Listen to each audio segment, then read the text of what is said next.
Agradeço. Vamos orar então, irmãos? Vamos pedir para o Senhor abençoar. Querido Pai, em nome de Jesus, colocamos nas Tuas mãos a ministração dessa palavra. Pedimos, querido Senhor Espírito, que estejas conosco aqui, para se assenhorar desta ministração. Esteja comigo, esteja com cada um dos irmãos, abençoe o meu falar, abençoe o ouvir dos irmãos. Querido Senhor Espírito, dá-nos a Tua comunhão, de modo que a palavra fale ao nosso coração, nos trazendo elucidação da verdade, falando ao nosso coração.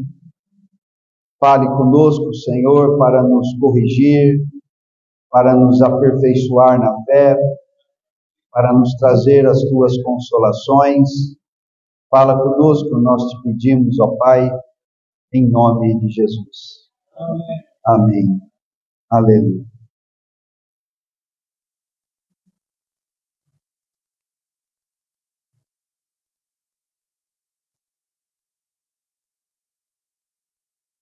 Irmãos,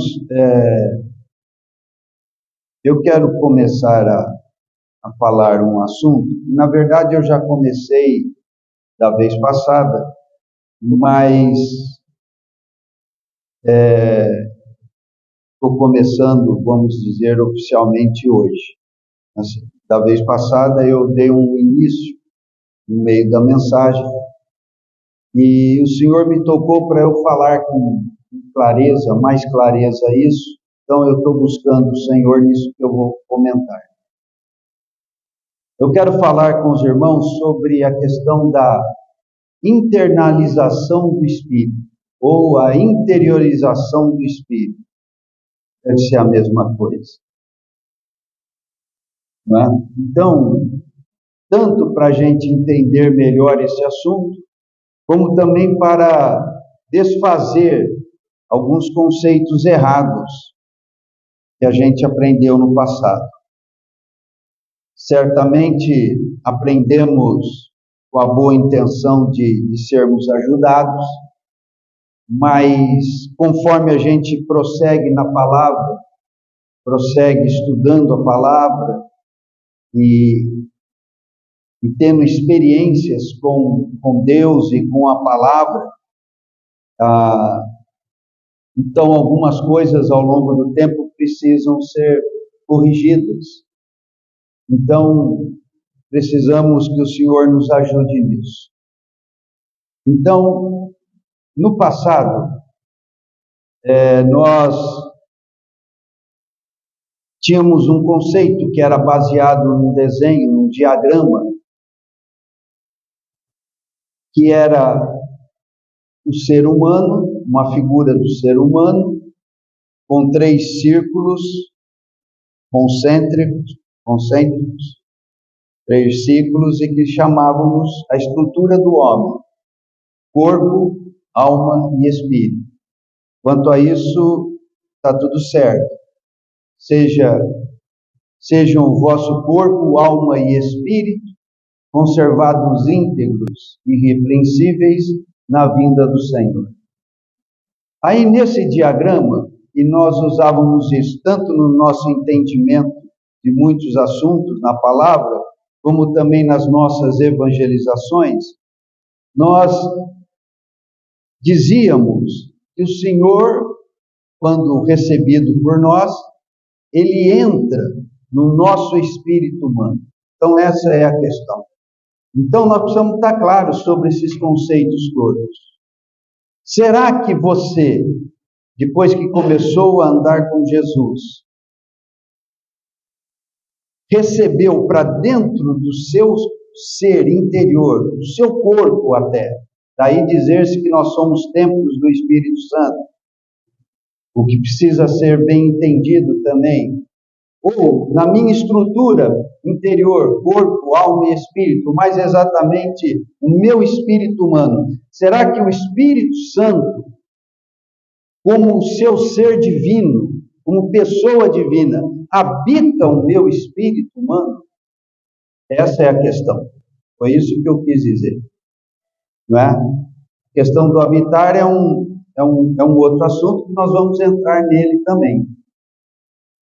Então, todos esses conceitos, irmãos, quando nós vemos o nosso viver, quando nós vemos o viver da igreja, quando nós vemos o viver da igreja, de uma forma geral, nós temos que reconsiderar certos conceitos, porque a gente vê que na prática as coisas não se aplicam assim. Então, há uns bons anos atrás, há pelo menos uns 20 anos atrás, ao observar um irmão que se desviou da fé e voltou para a vida promíscua, falei, será que eu posso dizer que, porque um dia ele teve no Senhor, que agora o Espírito Santo está nele, na vida promíscua que ele voltou a ter? Então, a partir daí, eu passei a buscar o Senhor, lendo muito, perguntando para pessoas que poderiam me dizer, ou pessoas mais bem informadas, ou que eu achava ser mais bem informadas, e cheguei às minhas conclusões. Então, aquela ideia que ficou marcada em nós, por conta daquele diagrama, de que o Espírito Santo, a pessoa divina da Trindade, ela entra para dentro do meu espírito humano. Irmãos, as coisas não são assim. Então, como é que Jesus habita o meu coração? Como que é que Jesus, ou Deus, ou a Trindade, ou em especial a pessoa do Espírito Santo, habita o meu ser? Como funciona isso? Então temos que buscar resposta na palavra e vermos como as coisas acontecem na experiência. Então, quando a gente fala Cristo em nós, isto, irmãos, irmãs, é resultado de um processo. Cristo, ele vai estar em mim, no meu interior, mais exatamente na minha alma, mais exatamente na minha mente e nos meus sentimentos. Ele vai estar em mim por um processo que Paulo chama de transformação. Se nós o contemplamos, se nós colocamos o nosso viver nele. Segundo aos Coríntios, capítulo 3, versos acho que 17 e 18. O Espírito onde está o Espírito do Senhor, aí há liberdade ou libertação. E todos nós, com o rosto desvendado, contemplando e refletindo a glória do Senhor, como espelhos, estamos sendo transformados à sua imagem pelo Senhor, o Espírito. Então, esse transformar, que é algo que é um privilégio de quem contempla, não é de todo crente. Foi-nos dado o direito de contemplar, mas só vai obter a transformação quem contemplar. Ela não vem de graça. A transformação nunca vem de graça. Eu estou falando da transformação. E quando fala, e quando eu contemplo, dedico tempo em oração ao Senhor, reservo tempo em oração, em leitura da palavra. Então, o Espírito Santo age em mim. E quando ele age em mim, onde está o Espírito do Senhor, aí há. Então ele começa a me libertar do quê? Do pecado, do velho homem, das escravidões ao maligno. E isso começa a trazer, a nível mental, a renovação. Na hora que a mente é renovada por esse processo libertador, que não é para todos, é para quem contempla. E o direito de contemplar é para quem? É para todos. Mas o direito da transformação é para quem? Então, quem contempla, experimenta a libertação. E experimenta, nós vamos ver tudo isso com calma, viu, irmãos? Ao longo de não sei quanto tempo. A mente vai sendo renovada. Então, a mente não é mais a mente do Dio.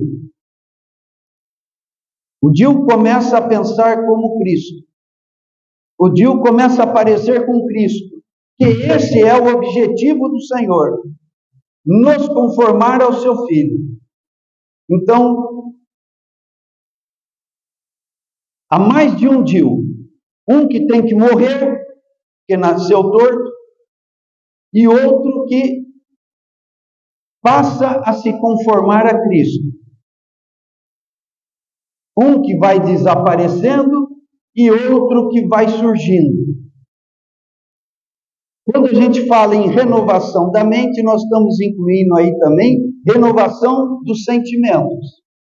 Antes eu era muito magoado, qualquer coisa me magoava. Ou então eu era muito irado, qualquer coisa me irava. Ou então eu era muito vaidoso, contava vantagem até de ser bobo. Aí o Senhor vai entrando. Então, quando fala em renovação da mente, a palavra mente aí não é só nas faculdades racionais, em todas as partes interiores. Ele vai trazendo transformação. E na hora que muda a sua maneira de pensar, o teu ser foi mudado. E na hora que o teu ser foi mudado por esse processo libertador, transformador do Espírito Santo, Cristo está sendo formado em você. E é dessa maneira que Deus vai sendo interiorizado. Então eu estou falando da minha alma de maneira especial. Então, ainda falando da renovação da mente, depois eu quero falar rapidamente do habitar do Espírito. Romanos 12, verso 1 e 2. Os irmãos podem abrir para acompanhar. Paulo tem um rogo aí. Abram enquanto eu falo. E olhem para o texto.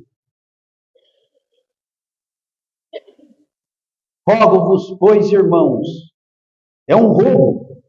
Paulo está dizendo, irmãos, mudando em palavras mais simples. Irmãos, pelo amor de Deus. É isso que Paulo está dizendo. Pelo amor de Deus. Vivam da maneira que eu vou dizer para vocês agora. Não vivam diferente do que eu vou dizer. Irmãos, pelo amor de Deus, faça o que eu estou falando. É isso que quer dizer rogo-vos, pois, irmãos. Pelas misericórdias de Deus.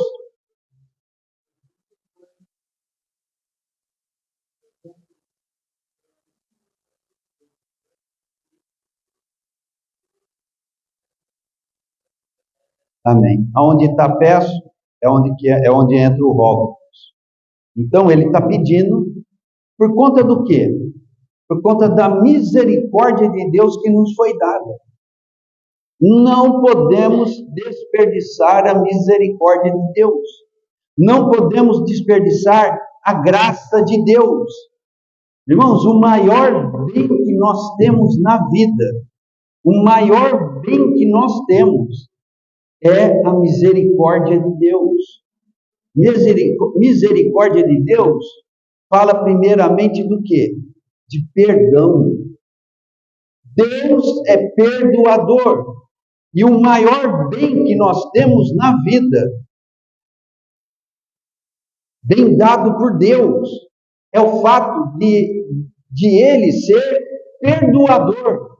Ai, se Deus não fosse perdoador, estaríamos perdidos, não teríamos chance alguma, habitaríamos eternamente com Satanás e seus anjos no lago de fogo preparado para eles.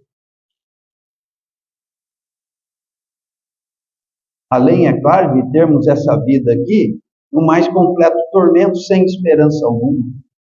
Então Paulo está dizendo, irmãos, Deus tem sido misericordioso, vocês têm que compreender. Então eu faço um apelo, um rogo, uma súplica a vocês.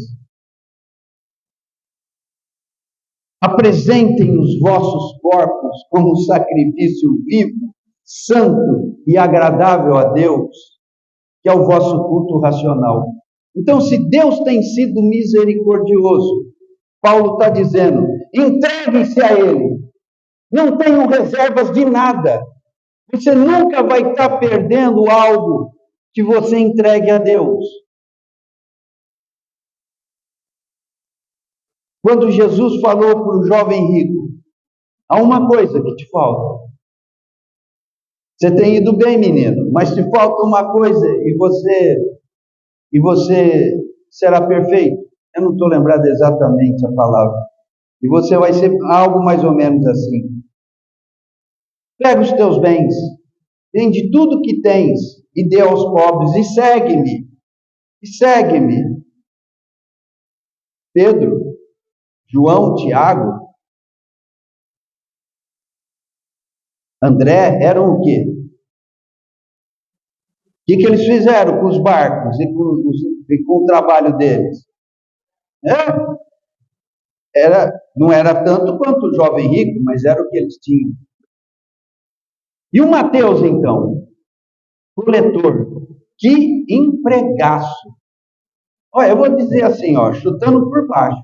Sabe quanto o Mateus deveria tirar por mês naquela coletoria? Eu vou falar um valor aleatório, uns 50 mil por mês, meu irmão. Fora o prestígio, frente aos romanos, porque com os judeus ele estava queimado, né? Mas de grana, o cara estava muito bem. Imagina o Zaqueu. Diz que o Zaqueu, são comentários, né, irmãos? Essa estrutura de publicanos, de cobradores de impostos, dos romanos, tinha uma estrutura.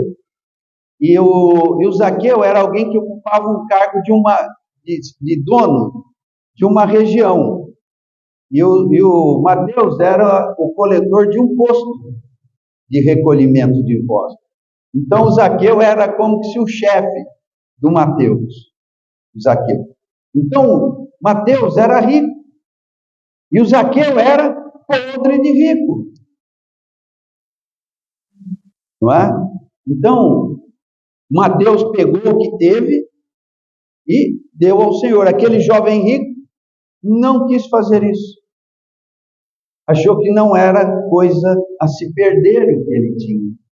Mas, irmãos, não tem nada que a gente entregue a Cristo que não seja uma miséria em troca de uma fortuna. Paulo chama de lixo, refúgio, esterco, comida de porcos. O que para mim era lucro, isso considerei perda, refúgio, para ganhar a Cristo. Então, o que quer que o Senhor nos peça é nada, frente ao que Ele nos dá em troca. Então, por muitas vezes damos valor exagerado a coisas que temos, estou falando de bens materiais, de conforto, mas eu estou falando de coisas da alma também, certas vaidades. Tem vezes que a gente tem que se humilhar, irmão, não tem jeito. Jesus se humilhou o tempo todo, e por vezes, talvez você seja humilhado. Alguém te humilhe, e você tenha que fazer o que Jesus mandou, perdoe. Às vezes eu não sou humilhado, mas eu tenho que me colocar como se não fosse o que eu sou. Imagina, eu chegar assim, ô Dio, sabe o que você está falando? Sou advogado. Qual que é o teu diploma, hein? Que diploma você tem? Qual que é o teu diploma? O que você quer discutir comigo? Às vezes não é nada de bens, é um diplominha besta que eu tirei lá. E eu acho que eu sou. Então, tudo isso são coisas que o Senhor pede que entreguemos a Ele. Às vezes você está no meio de uma discussão com a esposa, o Senhor fala, para. Entrega para mim aí, para. Mas se eu parar, eu perco. Se eu parar, eu perco, eu não posso sair em desvantagem. Quem gosta de sair em desvantagem?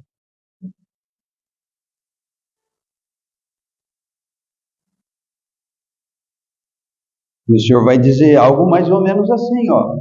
Para você não ser lançado na perdição eterna, eu levei muita desvantagem por você. Então, para essa discussão aí, não vai adiante. Então, a todo tempo, sejam bens, sejam coisas da alma, da vaidade, do orgulho, da razão, vai entregando, vai entregando. Então, voltando a Romanos 12:1, rogo-vos, pois, irmãos, pelas misericórdias de Deus, porque Deus já transbordou em misericórdia para nós. Ele já nos concedeu o seu perdão. Ele já concedeu reconciliação. Então faça como Paulo, entrega tudo, julga tudo como lixo para ganhar a Cristo.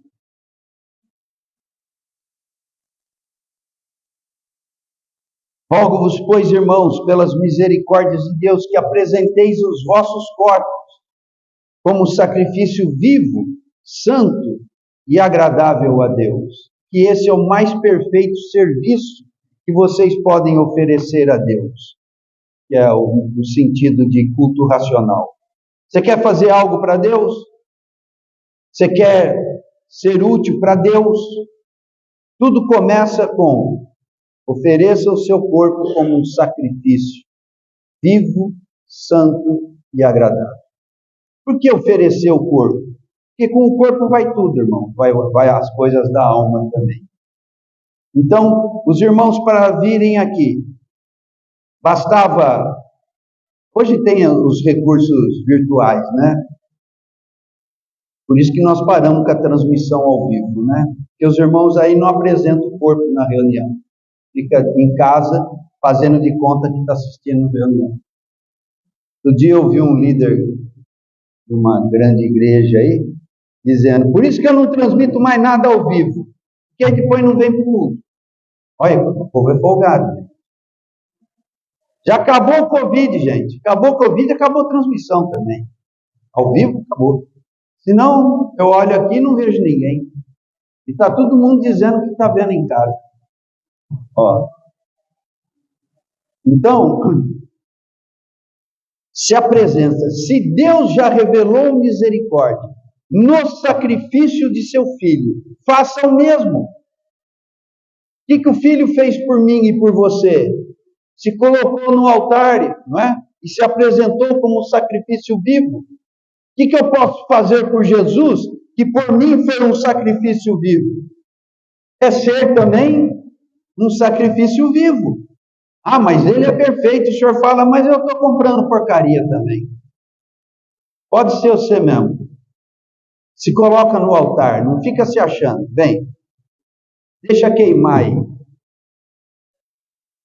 Aí depois, no verso 2, os irmãos acompanhem aí, Paulo vai dar o sentido prático disso. Mas do que é que Paulo está falando quando diz de apresentar o corpo como um sacrifício vivo, santo e agradável? Do que é que Paulo está falando? Então, a Bíblia muitas vezes usa esse sistema que está aí. Primeiro coloca uma doutrina e em seguida apresenta o lado prático da coisa. E é exatamente o que acontece aí. A doutrina é essa. Deus foi misericordioso conosco, nos dando o seu Filho ao sacrifício. Apresente-se você também como sacrifício. Devolva a Deus no nível do que você recebeu. O que você recebeu? Um sacrifício? Então dê a Deus algo parecido, que é o sacrifício do que você é. Ah, mas eu não valho nada, eu sou uma porcaria. Ah, não, mas eu fico com você mesmo. É só você deixar queimar aí que vai ficar bom. Agora, se eu disser assim, não, senhor, eu valho muito. Ele fala, então nem preciso de você. Então, o verso 2 vai explicar na prática o que é que Paulo tem em mente. Não vos conformeis com o mundo. É isso que ele está falando. Não vos conformeis com o mundo. Ele não está falando de outra coisa aqui. Ele está continuando no assunto. No assunto de se apresentar no altar como sacrifício vivo. Não vos conformeis com o mundo. Não tome a forma do mundo. Não vos conformeis com o mundo. Não se queime no altar do mundo, no altar de Baal, no altar dos ídolos. Não se queime nesse mundo. Não se ofereça a esse mundo. Não tome a forma desse mundo.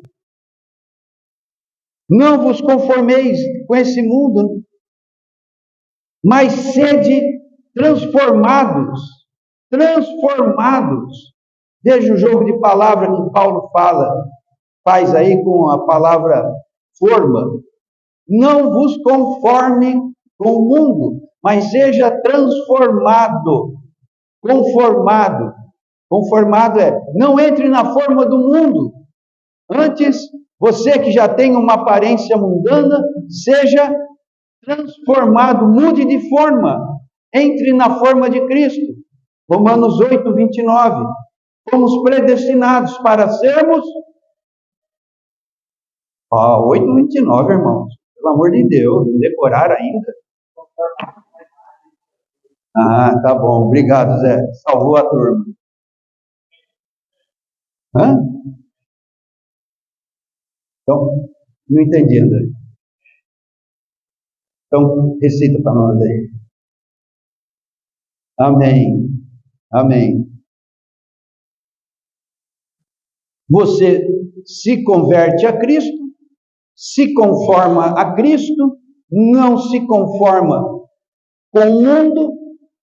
Esse é o significado prático de apresentar o seu corpo como um sacrifício vivo. Não se ofereça ao mundo, se ofereça ao Senhor. Não se conforme com o mundo, se conforme a Cristo. Então o verso 2 diz: não vos conformeis com o mundo, mas sede transformados pela renovação. A renovação é gradativa, irmãos. A renovação da mente dura a vida toda. Pode estar velhinho, você ainda vai encontrar coisas no seu pensar, nas suas opiniões, nos seus conceitos que precisam ser renovados. O irmão Lee morreu, se não me engano, partiu para o Senhor, acho que com 93 anos de idade. E nos últimos 5 anos dele, provavelmente, mais ou menos, irmãos, ele quis consertar algumas coisas que ele admitiu que tinha errado. Isso foi uma controvérsia muito grande.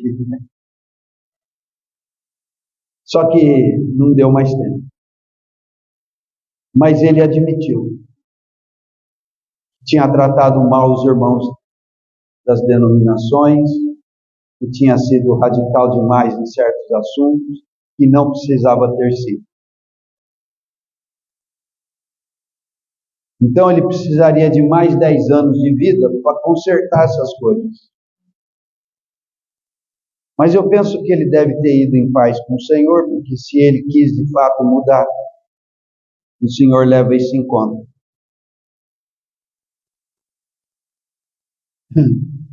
E entendendo as mudanças que ele queria, e que os irmãos ficavam discutindo se ele tinha dito ou não tinha dito, para mim disse, eu comecei a tomar minhas providências e corrigir os exageros.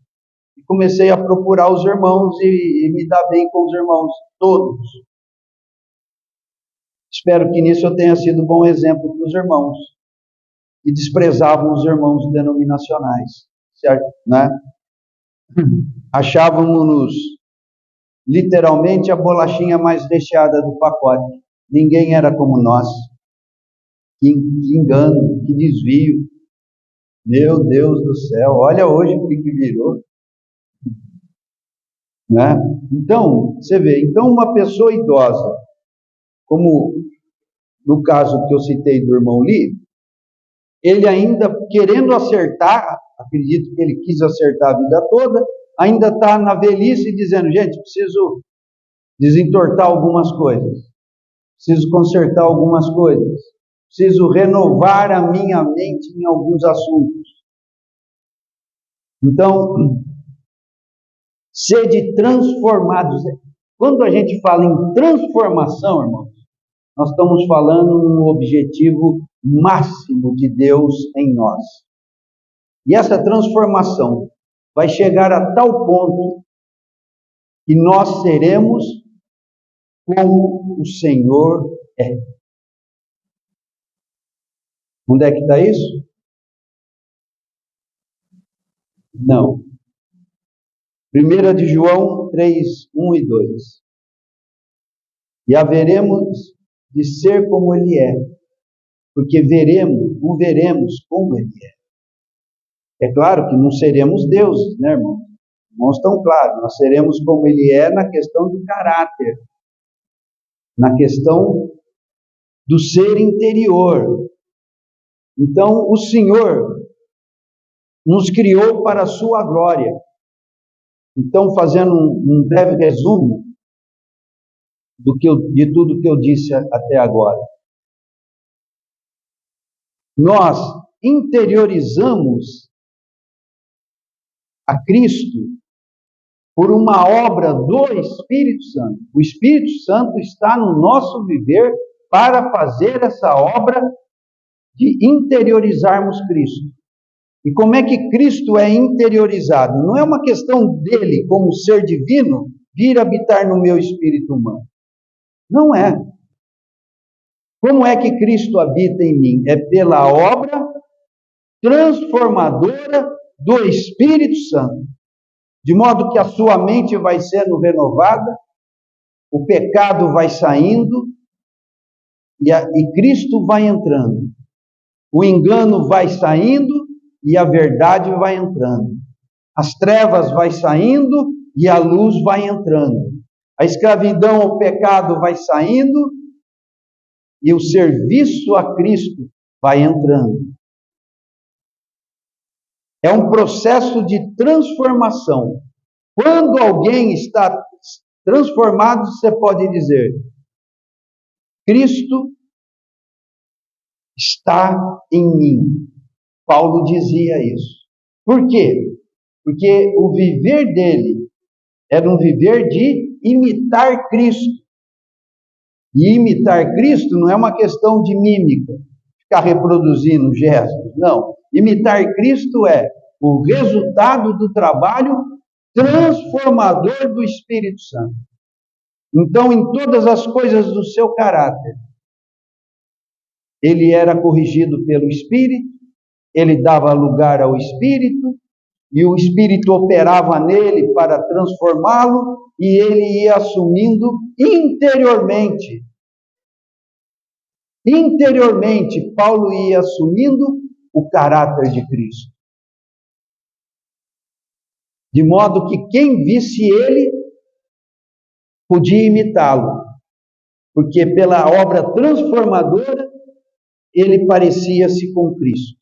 Sede meus imitadores, como eu sou de Cristo. Então, irmãos, eu vou encerrar, eu quero orar um pouco com os irmãos.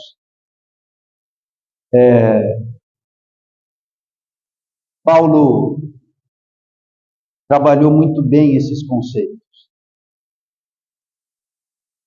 Mas a exposição dele não é fácil. Tanto que o próprio Pedro diz que o irmão Paulo diz coisas complicadas, difíceis de entender. Então, só o Espírito Santo mesmo para nos conduzir nas palavras de Paulo, para a gente entender com maior profundeza o que ele está querendo nos transmitir. Então, como quando falamos da obra do Espírito Santo em nós, eu relacionei 8 itens. Eu espero lembrá-los todos agora. Estava no slide, né? O Espírito Santo vem e nos encontra na mais perdida situação, nas trevas mais profundas que pode haver, nos encontra em trevas, escravizados pelo pecado e condenados à perdição eterna. Em trevas, escravizados pelo pecado e condenados à perdição eterna. 3 situações no mínimo de miséria. Aí o Espírito Santo primeiramente começa a fazer em nós uma primeira obra, misericórdia pura de Deus, que é nos convencer. Aí ele vai batendo no teu coração. Cada um de nós aqui tem uma história dessa. Ele vai batendo, vai nos buscando lá no nosso pecado. O Espírito Santo convence com relação a quê mesmo, irmãos? Primeira coisa que ele vem trabalhar em nós, o que é? Você é pecador. Você é pecador. Você é pecador. Eu não. É você. Eu volto amanhã, então. Ele volta amanhã. Você é pecador. Eu não. Eu volto amanhã. Mas tem uma hora que ele enche também e não volta mais, né, irmão? Tem isso também. Mas ele é impressionante. Ele sabe com quem lida. Ele sabe cada um. Afinal de contas, ele é Deus, né? Eu volto amanhã. Até que ele, quebra. Aí você fala, puxa, eu sou mesmo. Aí você fica quebrantado por aquilo. Ele fala, vou te convencer de uma segunda coisa. A solução do teu pecado está na justiça que Jesus realizou por você na cruz. Aí ele vai te convencer da justiça de Cristo. Irmãos, por isso que eu aprecio tanto a conversão de judeu e muçulmano. Para eles isso tem um significado. Para nós que somos tudo meio católico, não vou dizer que é mais fácil, mas é diferente. Mas o muçulmano, ele está perdido em trevas mais profundas, e o judeu mais profundas ainda. E ele vai trabalhando naquele ser. E o Espírito Santo precisa trabalhar tão maravilhosamente que muitos relatam visões de Cristo mesmo, vindo falar, Dil, você é pecador. Mas não é que eu vi Jesus. Jesus nunca apareceu para mim, irmão. Faz 50 anos, ele nunca apareceu para mim. O muçulmano, ele aparece.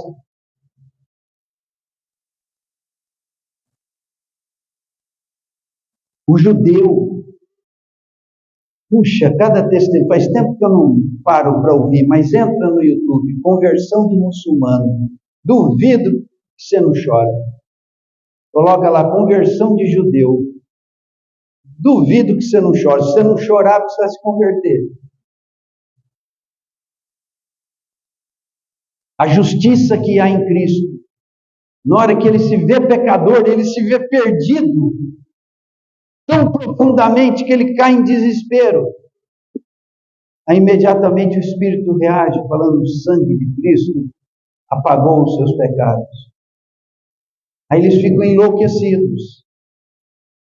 E você sabe, um judeu se converter significa que a primeira coisa que foi embora foi a família, né? Ele é jogado para fora da família. Nos muçulmanos, ele é jogado para fora da família e para fora da nação.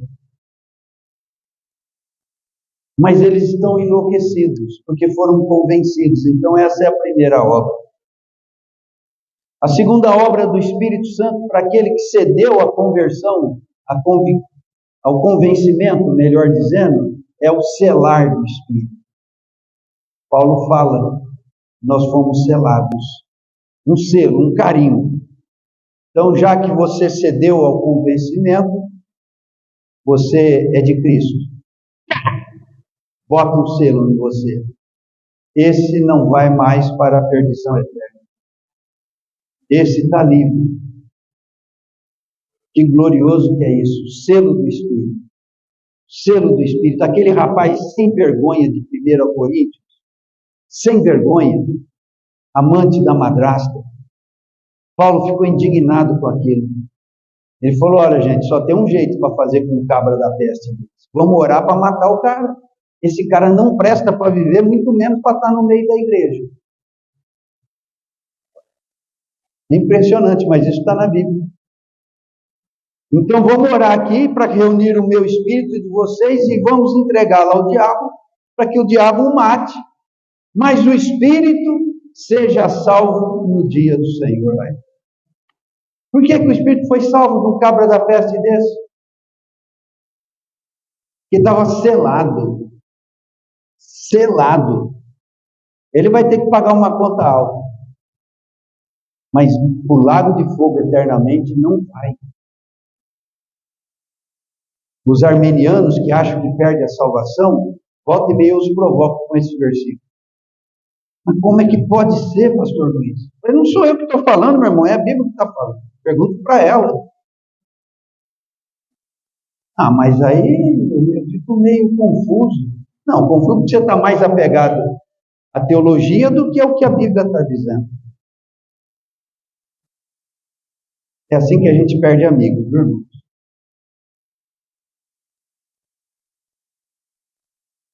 A segunda obra, então, é o selar. A terceira obra do Espírito Santo. Pô, me deu um branco. Hã? Não. Isso está na primeira, que é o convencimento. Pecado, justiça. Não. A questão do juízo está no primeiro. Quando diz que ele vai convencer, ele convence de 3 coisas. Terceira é o... Sim. Então, isso está tudo na primeira obra. São 3 pontos da primeira obra. A segunda, então, é o selo. E o terceiro, puxa, me deu um branco agora aqui. Deu tanto trabalho para fazer isso. Eu precisava dos slides, né?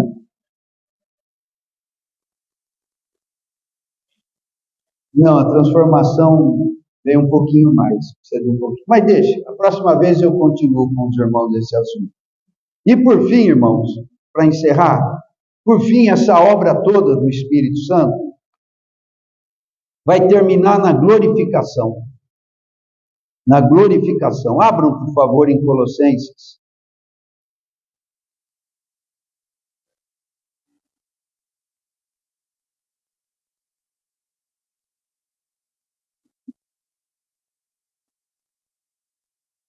Colossenses 1.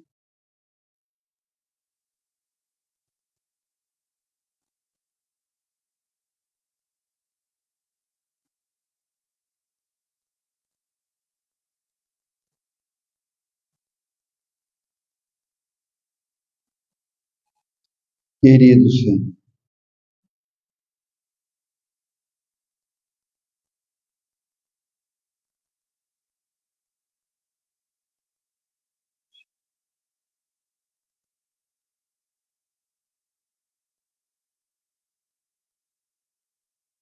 poxa vida, meu Deus do céu, nunca me ressenti tanto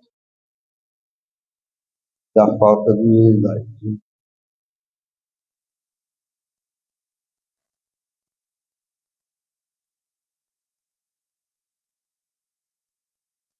Bom, são 2 versículos.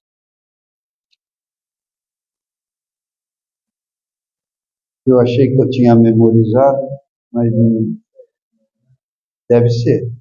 Estou com 24 na cabeça, então é isso. Isso, obrigado.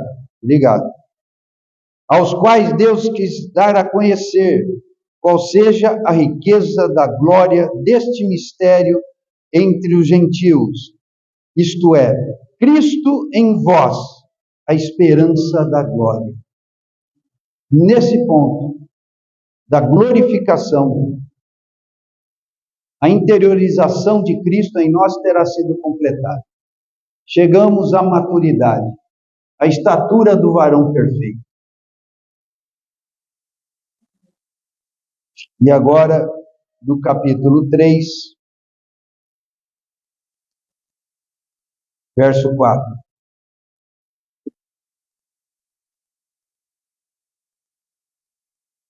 Diz assim: quando Cristo, que é a vossa vida, se manifestar, então vós também sereis manifestados com Ele em glória. Cristo em nós a esperança da glória, ao ponto de que quando Cristo se manifestar, Ele não vai querer expor a sua glória sozinho. Ele vai querer expor ao mundo a glória que Ele alcançou nos que se entregaram à obra glorificadora do Espírito Santo. Vocês entenderam? Cristo não quer aparecer sozinho na manifestação da sua glória. Ele quer aparecer junto com a nossa glória, ou a glória que Ele alcançou em nós. Então, a glória de Cristo é ser glorificado em nós. É assim, mais ou menos como Jó, para Deus diante do diabo: viste meu servo Jó, homem íntegro, reto, temente a Deus, se desvia do mal. E que Deus está fazendo ali com Jó diante do diabo? Se gloriando da pequena glória de Jó, que para ele já era o suficiente para envergonhar o diabo.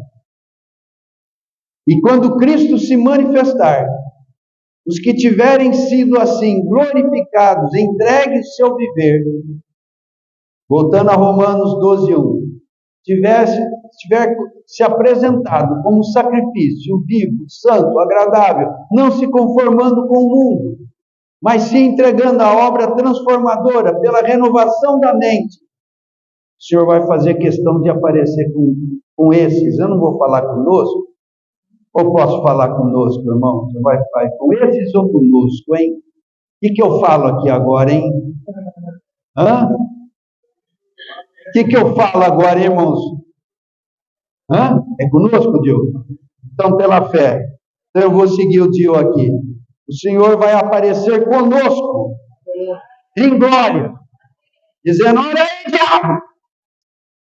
E vai falar: pisa, gente, pisa, esbagaça! E é isso que nós vamos fazer naqueles exércitos. Mas pisa com raiva. O desgraçado que nos oprime todo dia, ele vai falar: agora é a sua vez, vai, pisa, esmaga. Aí você vai falar: já cansei. O Senhor falou: não, o sangue não subiu ao queixo dos cavalos ainda, pisa mais um pouco. Vocês acreditam que haverá esse dia? Está na Bíblia. E esses aí serão a sua noiva, a sua amada, que aqui, nesse momento, se apresenta como os seus glorificados, o seu exército. Tá bom, né, irmãos?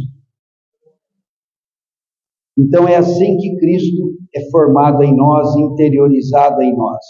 Acabei não entrando no principal do assunto, que é sobre exatamente a questão do habitar do Espírito.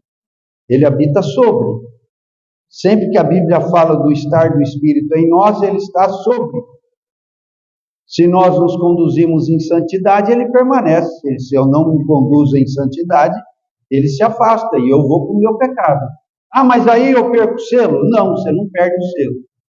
Mas o habitar dele, ele fala: estou fora nessas bobagens que você está falando, nessas piadinhas que você conta aí lá no teu trabalho, nessas coisas, quando você está vendo pornografia, eu estou fora. Eu estou fora. Na hora que você resolver parar, eu volto. O Espírito é santo. E ele habita na santidade e na santificação. Hã? Pode.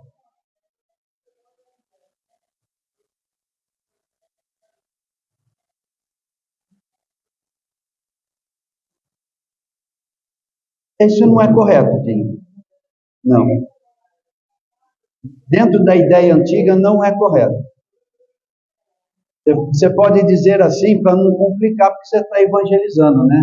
Dizer coisas simples assim: deixa Jesus habitar no seu coração. Ele não precisa dar explicação porque ele está se convertendo, né, está recebendo o Evangelho, não é nem convertido. Mas não é a pessoa de Jesus que vem.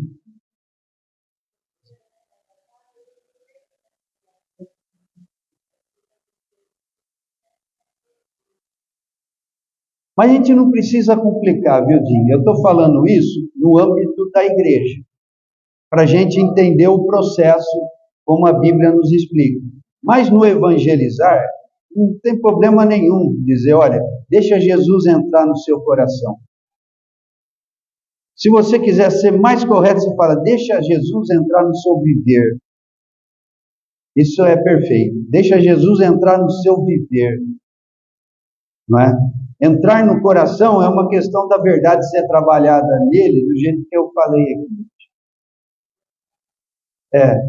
Abre o seu coração para Jesus entrar. Não adianta, né? Evangelização você está falando com quem ainda está nas trevas, né? Mas isso que eu estou falando é com respeito a nós entendermos o processo. Porque o que a gente tem visto? É pessoas não prosseguirem no Senhor. O que nós temos visto é a igreja se desviar. O que nós temos visto é aquilo que a gente confiava desabar. Eu ainda me relaciono com um ou outro irmãos da antiga, estão tudo perdidos, irmãos, procurando alguma coisa para fazer da vida. Tem alguns que se firmaram em alguma denominação, então está lá, está tranquilo, né, pôs a cabeça em ordem. Os que estão querendo fazer coisa nova estão tudo atrapalhados. Atrapalhado mesmo. Né? Então, por quê? Porque as coisas não aconteceram conforme as expectativas que tínhamos. Por quê? Porque eram as expectativas não totalmente fundamentadas na verdade. Vamos orar. Querido Pai, nos esclareça sobre isso. Querido Espírito Santo, segundo os planos do nosso Deus, Tu és aquele que está conosco, para nos conduzir a toda a verdade. Querido Espírito, conduza-nos a toda a verdade com respeito à Tua obra na vida do cristão. O Senhor começou em nós nos convencendo, nos selando e quer nos levar até a glorificação. Por isso, Senhor, nós pedimos que o Senhor nos ajude, nos dê compreensão e, acima de tudo, o Senhor nos dê humildade para nos dobrarmos diante de Ti, para nos rendermos ao que o Senhor pede. Queremos nos colocar como um sacrifício vivo, santo e agradável. Queremos, Senhor, não nos conformar com este mundo. Queremos nos conformar a Cristo. E para isso queremos nos entregar, Senhor, à obra transformadora do Espírito Santo. Queremos ter Cristo formado em nós pela renovação da mente, pela transformação interior, nos tornando pessoas semelhantes a Cristo. Não nos permita, Senhor, resistirmos ao Teu trabalhar. Querido Espírito Santo, queremos resistir ao diabo, mas não queremos resistir a Ti. Não queremos Te entristecer. Querido Espírito Santo, não queremos Te apagar de modo algum. Pelo contrário, queremos a Tua presença como uma tocha acesa a todo tempo, iluminando, empoderando, queimando as coisas impuras. Seja como uma tocha acesa, Senhor, na vida de cada um de nós, nos santificando, nos conformando a Cristo, até a glória. Aleluia, Senhor. Cristo em nós, a esperança da glória. E quando Cristo se manifestar, vós sereis manifestados com Ele em glória. Senhor, dá-nos um viver mais intrépido, mais forte, mais consagrado, mais revestidos do Teu poder, mais cheio de ânimo.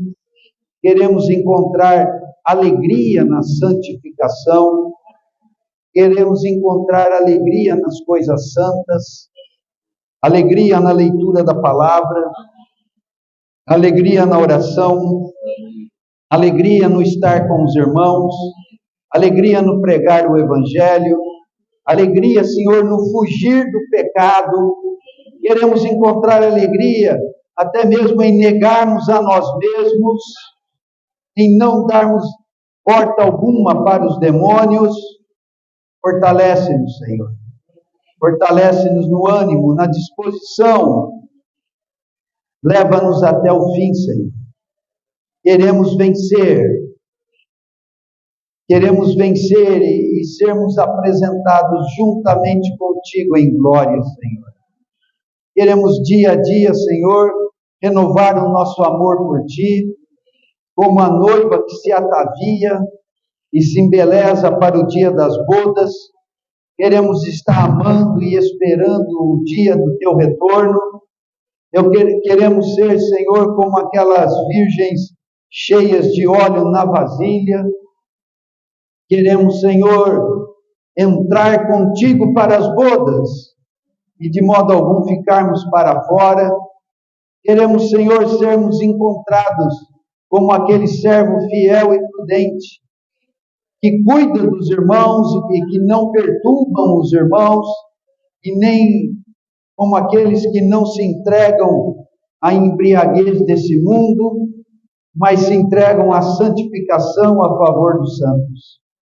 Senhor, queremos ser como aqueles que multiplicam seus talentos e podem ouvir de Ti: servo bom e fiel, foste fiel no pouco, sobre o muito te colocarei.